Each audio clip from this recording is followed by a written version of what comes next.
Halo semuanya, jumpa lagi di channel ini, Jalinan Kata. Kali ini kami punya cerita yang sangat menarik. Tapi sebelum ke ceritanya, saya perkenalkan dulu rekan saya, Bayu.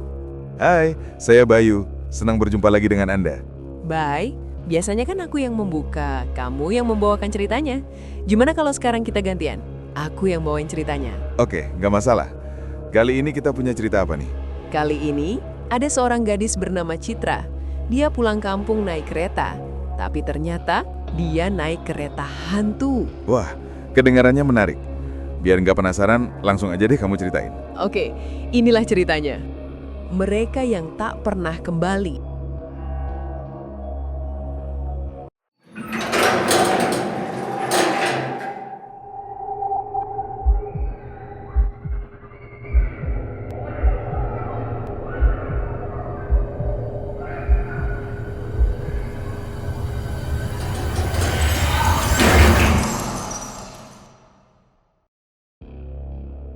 Warna nila pekat telah menelan sisa-sisa jingga di ufuk barat. Malam di stasiun Randu Kuning datang lebih cepat, atau mungkin hanya terasa begitu bagi Ratih. Kelopak matanya terasa berat, dibebani sisa-sisa kafein dan revisi skripsi yang seolah tak ada habisnya. Ia menyandarkan kepalanya ke dinding stasiun yang dingin dan berlumut, merasakan catnya yang terkelupas menggores pelipisnya. Stasiun Randu Kuning bukanlah stasiun besar. Ia adalah titik perhentian kecil yang terlupakan, terjepit di antara hamparan sawah yang kini gelap dan hutan jati yang rimbun. Hanya ada 2 peron, dan malam ini Rati adalah satu-satunya calon penumpang. Lampu neon kuning di atas peron berkedip-kedip dengan ritme yang ganjil. Cahayanya yang sakit-sakitan hanya berhasil menerangi lingkaran kecil di lantai semen yang retak. Di luar lingkaran cahaya itu, kegelapan terasa begitu padat, seolah bisa disentuh. Suara jangkrik dari sawah di seberang rel terdengar memekakan telinga, mengisi kekosongan yang ditinggalkan oleh ketiadaan suara manusia. Ratih melirik jam dinding kuno di atas ruang tunggu. 21.40.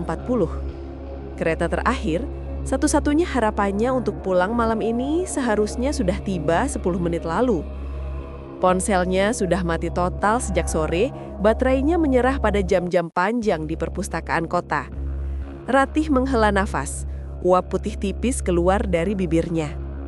Aneh, udara terasa dingin, lebih dingin dari seharusnya di musim kemarau. Kemudian angin dingin berembus menyusuri peron. Angin itu tidak membawa aroma tanah kering atau debu. Angin itu membawa sesuatu yang lain, bau besi basah, seperti rel yang baru disiram hujan. Dan di bawahnya, samar-samar tercium wangi melati yang lembut namun menusuk. Ratih menegakkan tubuhnya. Matanya menyipit mencoba menembus kegelapan di ujung rel. Awalnya hanya dengung rendah, nyaris tak terdengar di antara suara jangkrik. Lalu dengungan itu berubah menjadi derit logam berat yang bergesekan.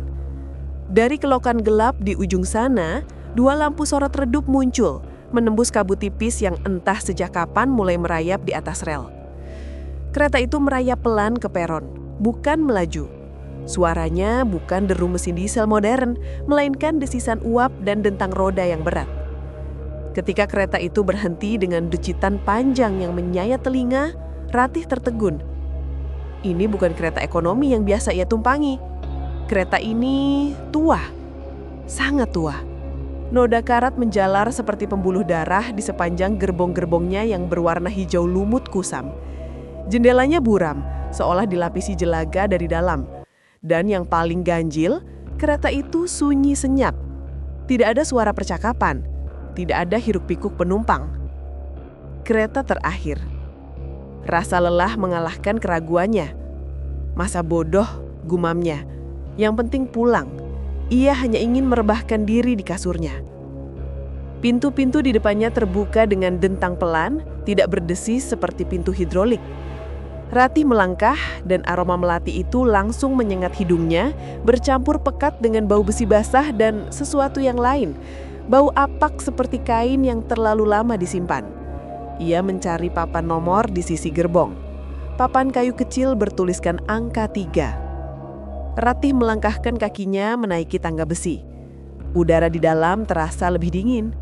Pintu berdebam pelan di belakangnya, meredam suara jangkrik di luar, menggantikannya dengan kesunyian yang menekan. Gerbong itu temaram, dan dia sendirian. Atau begitulah yang ia kira.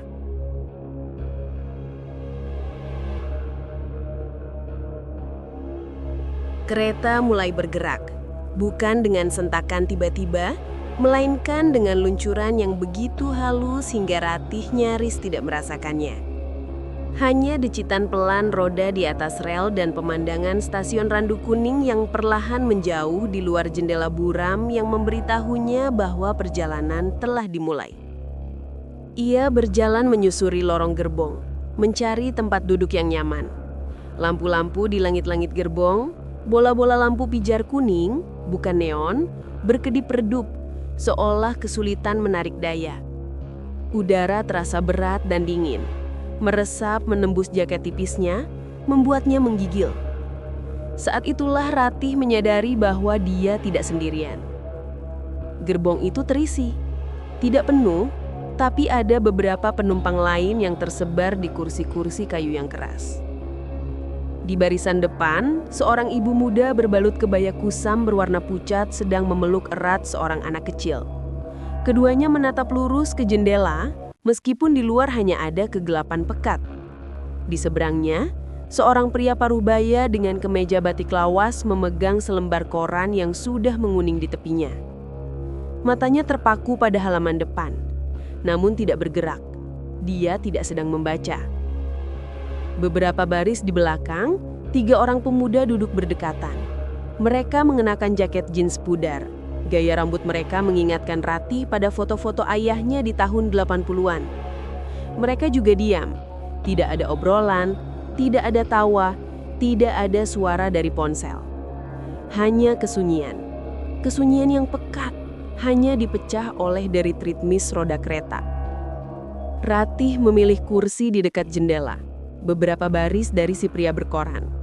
Ia meletakkan ranselnya di kursi sebelah, mencoba menciptakan sedikit rasa normal. "Permisi, Pak." Ratih mencoba membuka suara.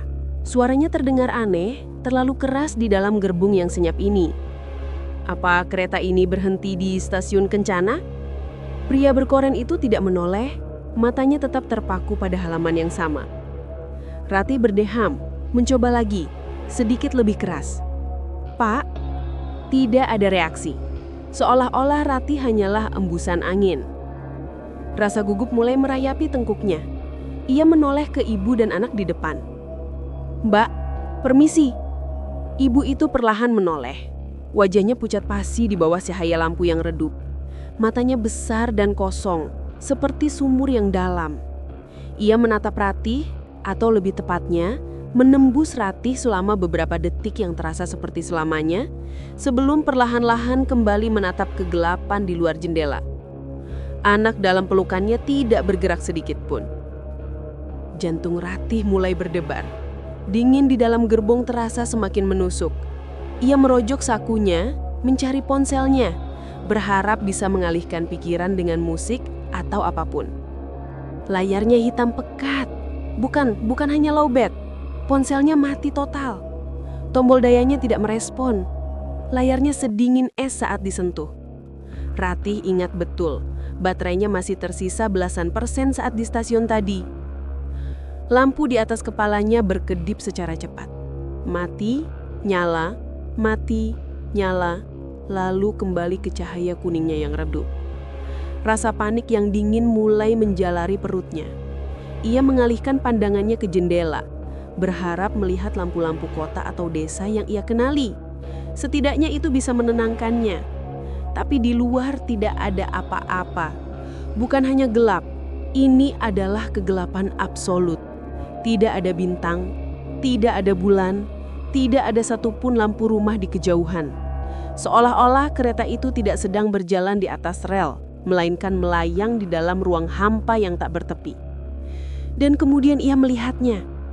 Kabut tebal berwarna kelabu yang berputar-putar pelan di luar jendela, menelan apapun pemandangan yang mungkin ada di baliknya.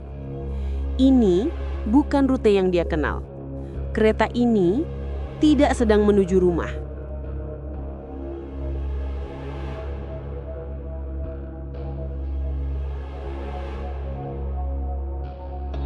Napas Ratih terasa sesak. Kesunyian di gerbong ini bukan lagi sekadar hening. Ia terasa seperti sebuah beban berat yang menekan dadanya. Udara dingin yang anyep kini terasa mencengkram kulit. Dia tidak tahan lagi. Dia harus pindah. Dia harus menemukan seseorang yang nyata. Dengan gerakan kaku, Ratih bangkit dari kursinya. Ranselnya ia biarkan tergeletak. Setiap mata di gerbong itu seolah mengikutinya. Meskipun ia tahu, jika ia menoleh, mereka semua masih menatap lurus ke depan. Ia berjalan di lorong sempit. Kakinya terasa berat seolah melangkah di dalam air.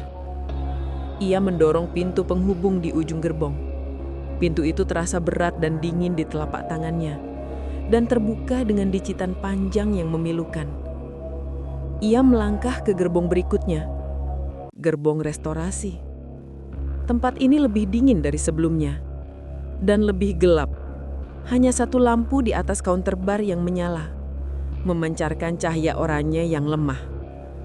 Gelas-gelas kristal tergantung terbalik di rak kayu, bergetar pelan, mengeluarkan denting tipis yang konstan seiring laju kereta. Dan bau melati itu. Di sini, baunya begitu pekat hingga membuat Ratih mual. Gerbong itu kosong.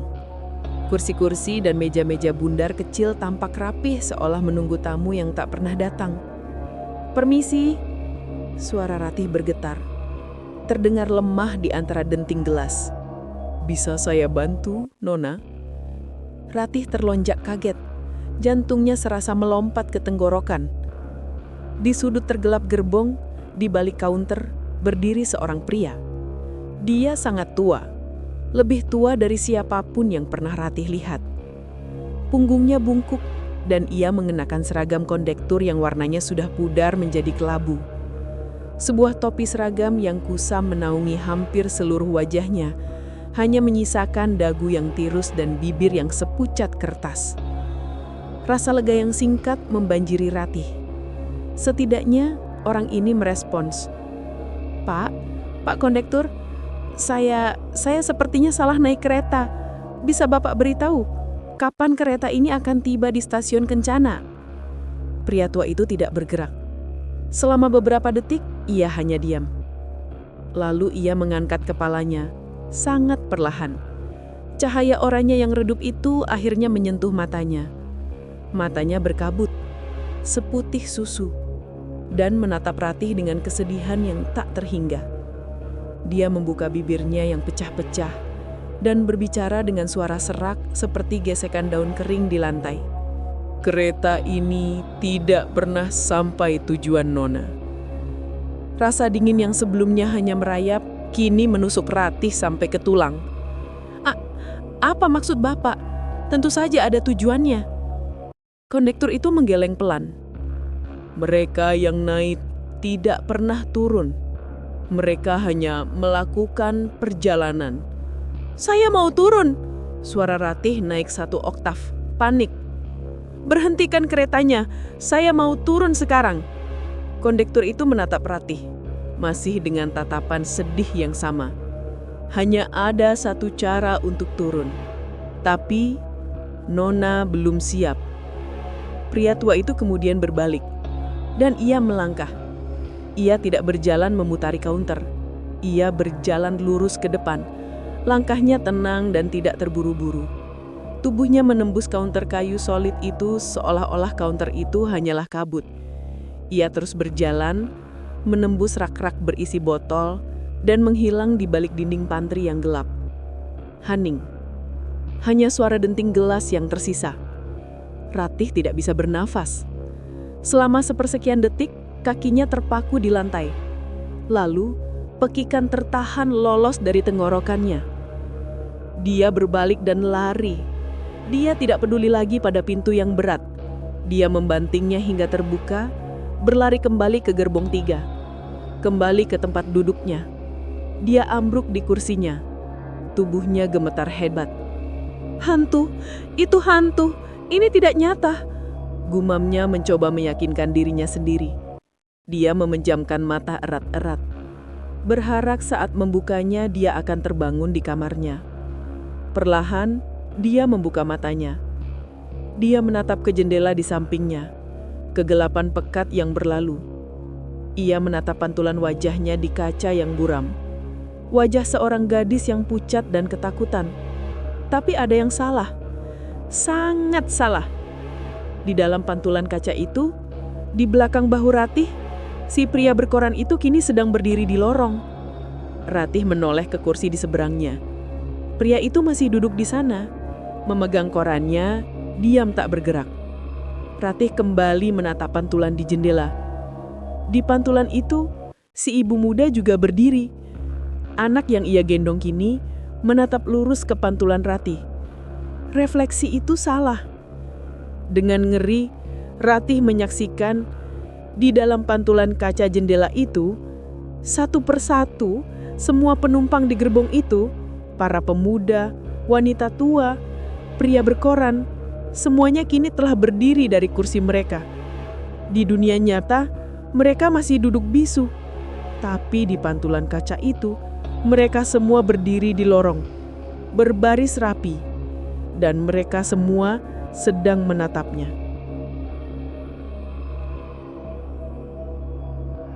Ratih tidak bisa mengalihkan pandangannya dari pantulan di kaca. Jantungnya berdebam begitu keras di dalam dada, terasa sakit. Satu persatu wajah-wajah pucat di pantulan itu mulai menyeringai, sebuah ekspresi gembira yang mengerikan. Lalu kereta mulai bergetar. Getaran itu dimulai dari lantai, sebuah guncangan pelan yang merambat naik ke kursi, membuat gigi Ratih bergemeletuk.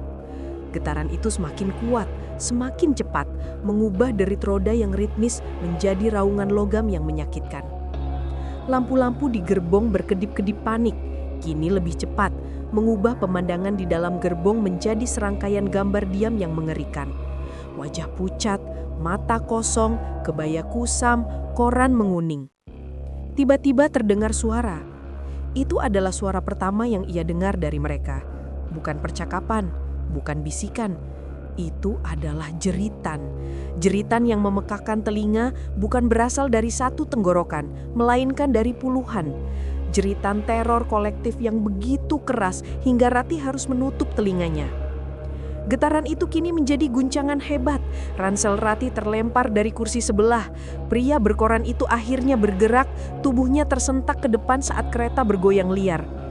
Ibu di kursi depan memeluk anaknya begitu erat hingga buku-buku jarinya memutih. Suara logam beradu meledak dari luar, keras, memekakkan telinga, seperti ribuan palu menghantam badan kereta secara bersamaan. Di tengah kekacauan itu, Ratih memaksa dirinya menoleh ke jendela. Kabut pekat yang tadi menyelimuti pemandangan kini sedikit tersibak, seolah tirai panggung disingkap untuk sebuah adegan terakhir yang tragis. Di luar bukan lagi kegelapan hampa. Di luar, di bawah cahaya bulan pucat yang entah dari mana datangnya, Ratih melihat air. Sungai yang lebar dan hitam pekat berbuih liar. Dan kereta itu sedang melaju di atas jembatan. Bukan, itu bukan jembatan utuh. Itu adalah puing-puing jembatan. Jembatan Amarta. Ratih melihatnya dengan jelas sekarang. Rangka-rangka baja jembatan itu bengkok dan patah, terpilin seperti ranting kering. Rel di depan mereka putus total, menganga di atas jurang sungai yang gelap. Kereta itu tidak melambat.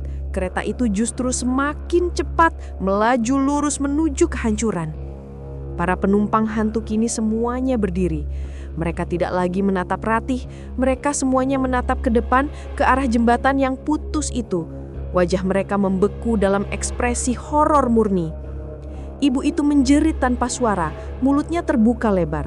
Pria berkoran itu melempar korannya, tangannya mencakar-cakar udara. Para pemuda di belakang mencengkeram kepala mereka, tubuh mereka gemetar hebat.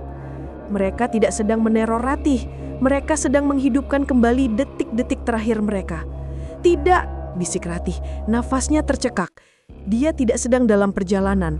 Dia sedang berada di dalam rekaman, gema dari sebuah tragedi. Dan kereta itu sekarang berada tepat di tepi rel yang patah. Roda-roda depannya sudah kehilangan pijakan, meluncur ke udara kosong di atas sungai yang kelam.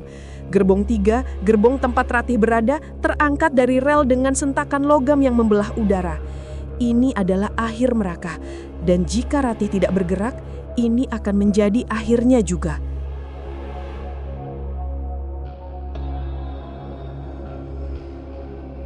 Waktu seolah melambat. Gerbong 3 terangkat miring ke atas. Hidungnya menukik menuju air hitam di bawah. Di dalam, gravitasi menjadi musuh. Kursi-kursi robek dari lantainya.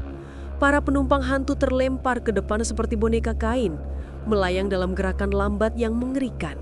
Tubuh mereka mulai memudar menjadi pendar cahaya pucat sebelum menghantam dinding depan gerbong. Bagi mereka, ini adalah pengulangan. Bagi Ratih, ini adalah kenyataan. Adrenalin membakar habis rasa takutnya, menggantinya dengan satu insting purba. Selamat. Dia tidak mau mati di sini. Dia tidak peduli lagi pada pantulan di kaca atau konduktor yang menembus dinding. Dia merangkak, mencakar lantai logam yang kini miring curam. Pintu keluar gerbong ada di belakangnya, di bagian yang kini terangkat tinggi. Dia memanjat, menggunakan sandaran kursi sebagai pijakan. Logam berdecit dan mengerang di sekelilingnya. Suara jembatan yang ambruk bercampur dengan jeritan kereta yang sekarat. Pintu gerbong. Dia harus membukanya. Dia meraih gagang pintu yang dingin. Macet. Besi itu terpelintir oleh tekanan. Tidak, tidak. Ratih berteriak, suaranya hilang di telan raungan logam. Dia menariknya dengan sekuat tenaga. Bahunya terasa seperti akan copot. Gerbong itu tersentak hebat, hampir membuatnya kehilangan pegangan. Di bawahnya, melalui jendela yang pecah, dia bisa melihat permukaan sungai yang berbatu-batu dan berbuih semakin dekat. Dia hanya punya beberapa detik. Dengan sisa tenaga, Ratih menanamkan kakinya di dinding dan menarik gagang itu dengan bobot seluruh tubuhnya. Krak! Dengan suara robekan logam, pintu itu menyerah. Pintu terbuka selebar bahunya, memperlihatkan langit malam yang berputar dan angin yang menderu. Inilah pilihannya, kematian pasti di dalam air yang membeku atau lompatan buta ke tanggul berbatu di kegelapan. Dia tidak berpikir lagi. Tepat saat gerbong 3 mulai jatuh bebas, terlepas sepenuhnya dari jembatan yang hancur, Ratih melompat. Ia melompat ke dalam kegelapan pekat. Udara dingin menghantam wajahnya, merampas nafasnya. Dia merasakan sensasi jatuh yang membuat perutnya mulas, lalu benturan. Tubuhnya menghantam sesuatu yang keras, lalu miring. Dia terguling, batu-batu tajam dan kerikil merobek jaket dan kuritnya. Dia terus berguling menuruni tanggul yang curam, rasa sakit meledak di bahu, pinggul, dan kepalanya. Sebelum akhirnya tubuhnya berhenti dengan keras di hamparan tanah berlumpur di tepi sungai. Hal terakhir yang dia dengarnya sebelum kegelapan menelannya adalah suara benturan yang memekakan telinga. Suara ribuan ton baja menghantam air diikuti dengan kesunyian yang tiba-tiba dan absolut. Cahaya fajar yang pucat dan kelabu membangunkannya, juga rasa dingin yang menggigit tulang. Ratih membuka matanya, segala sesuatu terasa sakit. Dia terbaring di lumpur hanya beberapa jengkal dari air sungai yang tenang. Di seberang sungai, rangka-rangka jembatan Amarta yang hancur berdiri seperti kerangka dinosaurus purba, diam dan berkarat di bawah langit pagi. Tidak ada kereta api, tidak ada gerbong, tidak ada apa-apa, hanya puing-puing jembatan tua. "Dok, ya Gusti, Dok, kamu nggak apa-apa?" Suara serak. Ratih menoleh dengan susah payah. Seorang pria tua berpeci memegang jala ikan berjongkok di sampingnya dengan wajah penuh kekhawatiran. Cahaya pagi itu terasa begitu nyata. Rasa sakit di sekujur tubuhnya terasa begitu nyata. 1 jam kemudian, Ratih duduk di pos polisi kecil di desa terdekat. Tubuhnya dibalut selimut tebal yang berbau kapur barus, sebuah cangkir teh panas yang gemetar di tangannya. Seorang petugas polisi tua dengan kumis tebal yang mulai memutih mendengarkan ceritanya dengan sabar. Dia mencatat di buku catatan yang sudah usang. Ratih menceritakan semuanya. Stasiun Randu Kuning, kereta tua, penumpang bisu, konduktor hantu, dan jembatan yang putus. Ketika Ratih selesai, petugas itu menghela nafas panjang. Dia menutup buku catatannya. Ratih, Nduk, saya percaya kamu mengalami itu semua. Tapi itu nyata, Pak. Kereta itu, kecelakaan itu. Petugas itu menggeleng. Tidak ada kereta yang lewat jalur itu sejak 20 tahun lalu, Nduk. Sejak jembatan Amarta runtuh. Petugas itu bangkit dan mengambil sebuah map kusam dari lemari arsip. Dia meniup debu dari sampulnya dan membukanya di atas meja. Di dalamnya ada kliping koran yang sudah menguning. 20 tahun yang lalu, hampir persis tanggal hari ini. Kata petugas itu menuju kepada sebuah foto hitam putih yang buram. Foto itu menunjukkan gerbong kereta yang hancur di dasar sungai. Judulnya terpampang jelas, Tragedi Argo Merpati di Jembatan Amarta. Tidak ada yang selamat. Rasa dingin yang lebih pekat dari air sungai menjalari tulang punggung Ratih. Tidak ada yang selamat. Tidak ada. Mereka semua terjebak di dalam. Itulah kenapa jalur itu ditutup permanen. Kamu satu-satunya orang yang pernah saya dengar naik kereta itu dan berhasil turun. Nafas Ratih tercekak. Mereka yang tidak pernah turun. Teh panas di tangannya terasa sedingin es. Dia merogoh di saku jaketnya yang robek untuk menghangatkan tangan. Jemarinya menyentuh sesuatu yang kaku dan basah. Perlahan, Ratih mengeluarkannya dan meletakkannya di atas meja, di samping kliping koran tua itu. Itu adalah selembar tiket kereta api, sobek, luntur, dan terbuat dari karton tebal kuno. Di atasnya, di bawah logo perusahaan kereta api yang sudah lama bangkrut, tertera cetakan samar. Kereta api, Argo Merpati, rute, Randu Kuning, Kencana, gerbong 3.